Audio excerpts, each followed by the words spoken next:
Olá, meus amigos, sejam muito bem-vindos ao canal A Resposta Está na Estrela. Estamos nos capítulos 26º e 27º do audiolivro Como Vivem os Espíritos, por Antônio Fernandes Rodrigues, edição atualizada por Tânia Fernandes de Carvalho, um guia surpreendente sobre a vida após a morte. Capítulo 26. Regiões abismais. Não estamos contemplando senão a superfície de trevosos cárceres a se confundirem com os precipícios subcrostais, diz-nos André Luiz. Vários livros mencionam as regiões subterrâneas, entre elas o Abismo, de R.A. Ranieri, Nas Fronteiras da Loucura, de Manuel Filomeno de Miranda, Memórias de um Suicida, de Camilo Cândido Botelho, e Libertação, de André Luiz. E todos são unânimes em afirmar que essas regiões purgatoriais são as mais terríveis que conheceram. André Luiz confessa que seria difícil acreditar que esses antros de sofrimentos pudessem existir. Somente vendo essas caravanas lodosas e nauseantes e ouvindo a gritaria ensurdecedoras daqueles que ali se acham enclausurados, pois não conseguem se libertar delas, é que se pode avaliar a angústia e o desespero em que se encontram. Nesses ambientes de denso nevoeiro, que mal se distinguem os detalhes e as dimensões dessas zonas abismais, é que podemos avaliar a magnitude desses locais de purgação. Diz-nos abismal, em vista do despenhadeiro em que fica essa coletividade de sofredores. Tais abismos assemelham-se a imensas crateras de vulcões vivos, onde a gritaria ensurdecedora e ininterrupta é de enlouquecer qualquer um, mesmo os mais fortes e equilibrados. Conforme nos afirmam os autores mencionados, as zonas subterrâneas, como o próprio nome indica, localizam-se nas profundezas da Terra, no subsolo. Isso seria inacreditável se tais revelações não fossem psicografados por médiuns de inteira confiança, como Chico Xavier, Divaldo Franco e Ivone Pereira. Essas aglomerações de seres humanos, vivendo no subsolo, deixam de ser absurdas, se nos lembrarmos de que para os espíritos a matéria grosseira, que é a Terra, não oferece nenhum obstáculo para sua travessia, pois, conforme nos ensina a doutrina espírita, para os corpos fluídicos, a nossa matéria não opõe nenhuma resistência. É uma questão de consciência, de consistência. Muitos ovoides acompanham seus inimigos em suas purgações nas cavernas abismais, assim como também sozinhos, durante centenas e até milhares de anos. São espíritos que degeneram o corpo perispiritual pelo ódio exagerado. A destruição do corpo perispiritual é uma verdade insofismável pelos testemunhos de espíritos de comprovada idoneidade.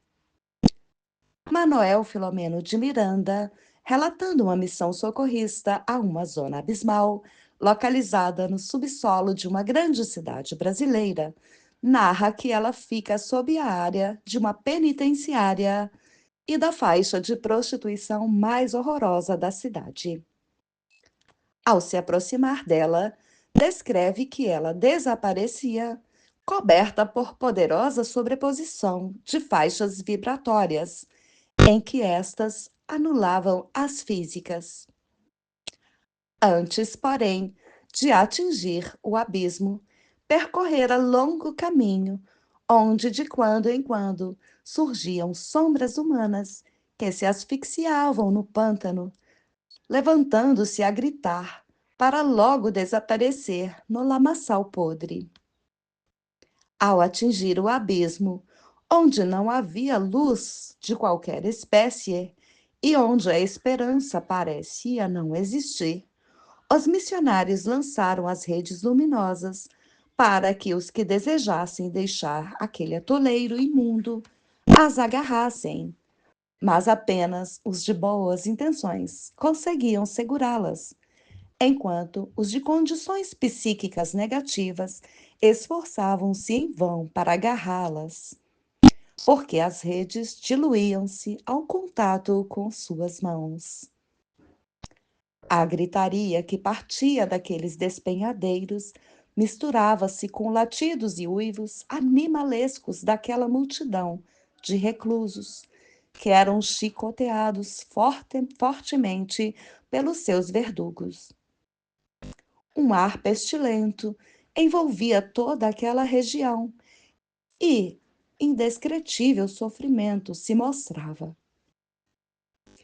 As palavras jamais poderão traduzir a realidade daquele inferno, como era denominada a região por aqueles que ali viviam.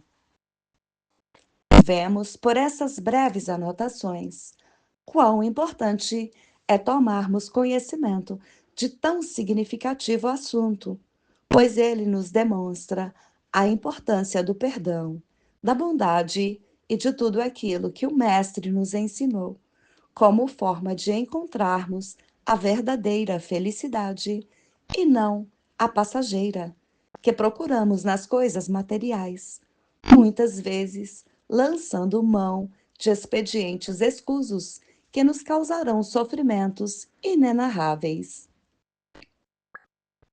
Não é sem motivo que os benfeitores espirituais não se cansam de enviar mensagens orientadoras, incentivando-nos para a luta contra o nosso maior inimigo, que são os nossos vícios físicos e mentais, bem como contra a maior chaga da sociedade, que é o egoísmo.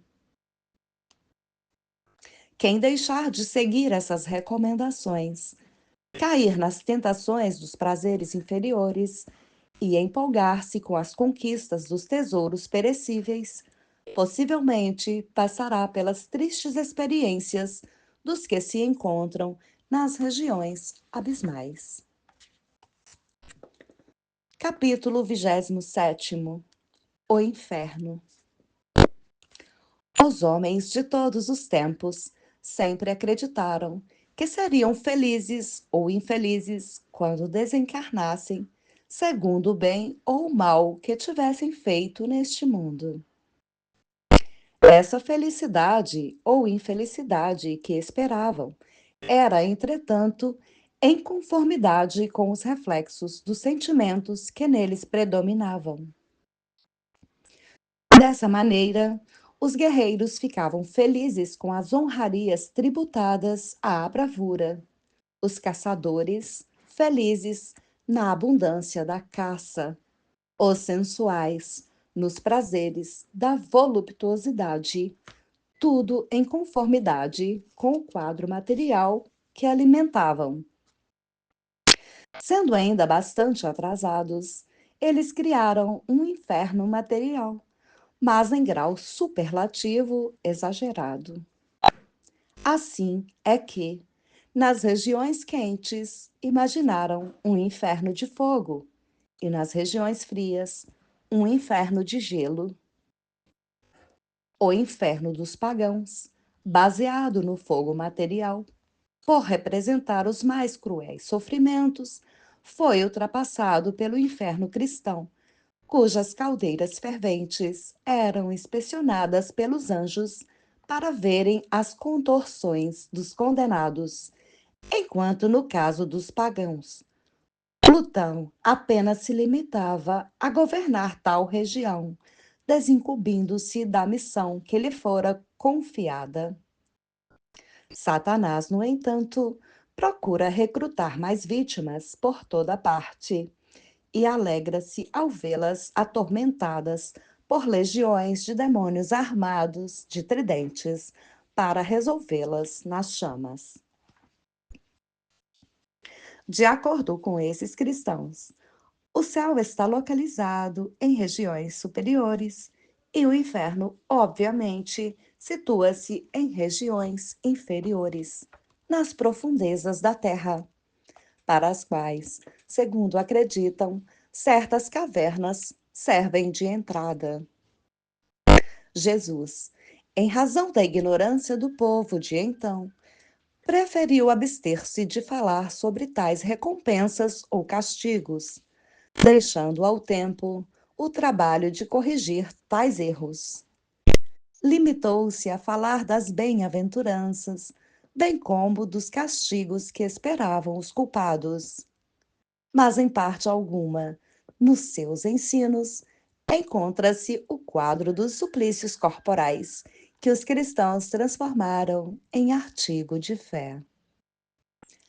Acreditando apenas em duas regiões, a dos eleitos e a dos condenados, não admitem a possibilidade de evolução, porquanto os condenados ao inferno jamais alcançarão o céu, condições definitivas para estes e aqueles, excluindo-se a região intermediária, que é a região purgatorial. Não admitindo a reencarnação, acreditam que as crianças são conduzidas ao limbo, onde não sofrem nem gozam de felicidade, pois uma criança, não tendo praticado o mal, nem o bem, não poderá ser enviada nem ao inferno, nem ao céu. Tal condição também é a dos selvagens, porque não receberam a graça do batismo e das luzes da religião, pecando, portanto, por ignorância. Essa é a conceituação de algumas religiões cristãs. Quanto ao Espiritismo, ele nos ensina que o inferno não é um local de eterno suplício, mas uma condição temporária, com esse estágio de sofrimento variando de acordo com as condições mentais que estivermos vivendo.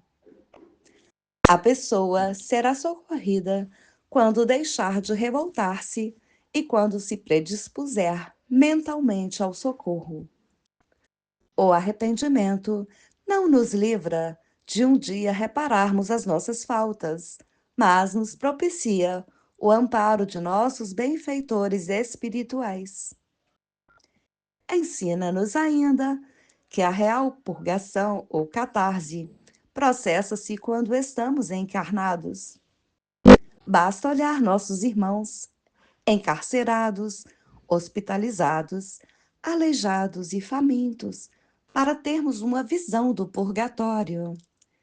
É evidente que certas regiões umbralinas também funcionam como purgatório, preparando os espíritos para serem recolhidos aos hospitais das zonas mais felizes, a exemplo das cidades espirituais, Nosso Lar, Esperança e outras, tendo em vista que, se assim não fossem, tais pessoas causariam desequilíbrios nos locais em que estivessem recolhidas.